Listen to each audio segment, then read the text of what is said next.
Glory to God. உங்களுக்கான இன்றைய வசனம் ஏசாயா 58:14.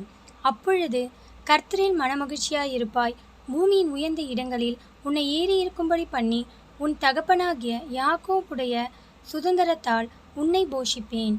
கர்த்தருடைய வாய் இதை சொல்லிற்று. கிறிஸ்துவுக்குள் பிரியமானவர்களே, இன்றைக்கொரு வேளை ஏக்கத்தோடு வேதனையோடு உங்கள் வாழ்க்கையிலே எதுவுமே சரியாக நடக்கவில்லையே என்ற எண்ணத்தோடு நீங்கள் இதை பார்த்து கொண்டிருக்கலாம். கர்த்தர் வசனத்தின் மூலம் உங்களோடு பேசுகிறார். நீங்கள் கர்த்தரின் மனமகிழ்ச்சியாயிருப்பீர்கள். அவர் உங்களை உயர்ந்த இடங்களில் கொண்டு வந்து சேர்ப்பார். உங்களை உயர்த்தும்படிக்கு கர்த்தர் இருக்கிறார். அவர் யாக்கோபுடைய சுதந்திரத்தால் உங்களை போஷிப்பார். கர்த்தருடைய வாய் இதை சொல்லிற்று. இது நிச்சயம் நடக்கும். அவர் உங்களை உயர்த்துவார்.